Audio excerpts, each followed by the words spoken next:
Okay, so now moving on to section 1.2 of this famous paper on generalized linear models.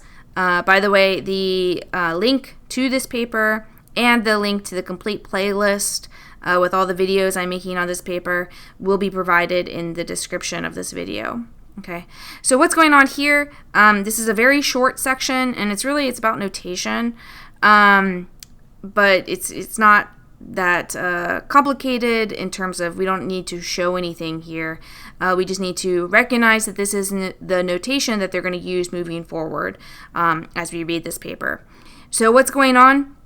The most important thing for us to note really is this first sentence, which is that the way we're used to writing linear models. So like if we think back to the first class we took on regression, we might have seen a simple linear regression model like this for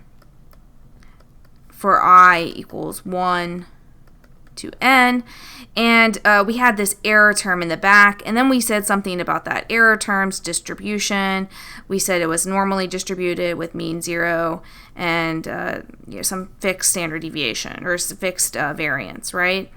Well, what's different is now this is not how we're going to be getting our random part, okay? We're not going to be adding on the error. Now, when we write this model or when we think about the systematic part of the model, we're only thinking about that first part, okay? And we'll add of course, there is a random part, right? It's just the way we're adding in that random part. It's not by just adding it to the end of the systematic part. It's coming in differently. And we'll see that in section 1.3, how it's coming in.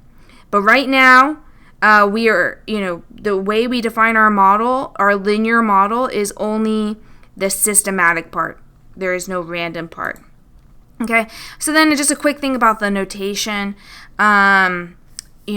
This is a simple model, but of course, you can make it more complicated by having more x's.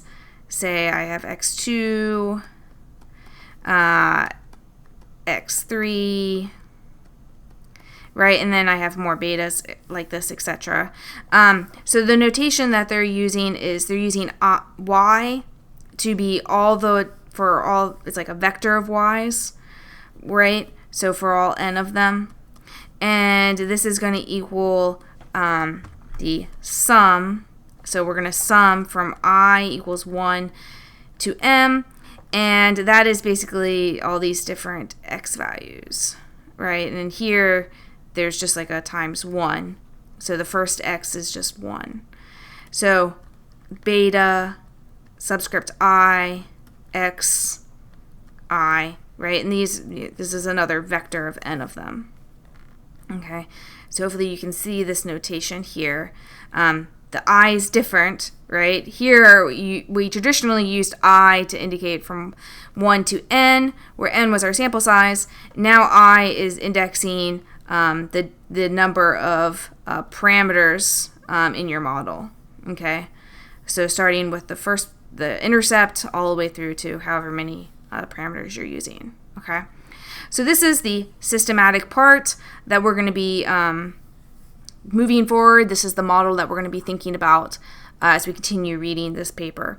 Now, they do continue to go on and show this model here, which I'll be honest with you, when I was reading it, I was like, oh gosh, why are they doing that?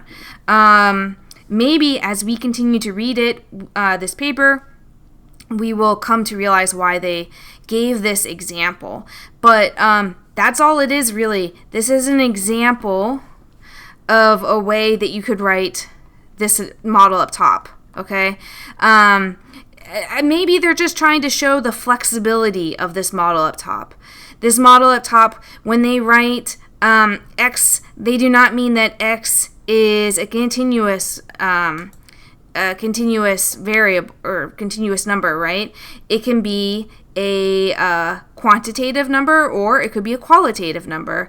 It could be zeros and ones, or it could be zeros and then takes on a particular value.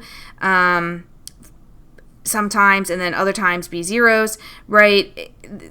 You can read through this paper, or read through this paragraph here, but basically this is just a particular example of a way that this model could be rewritten. Okay, so don't go too deep in the weeds here thinking about this.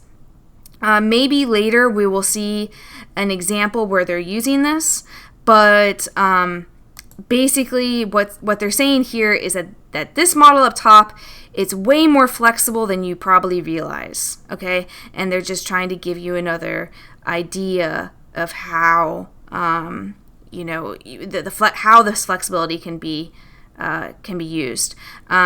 Here in this, this is like some sort of mixed factor type design of a study, and they're using this type of model, okay?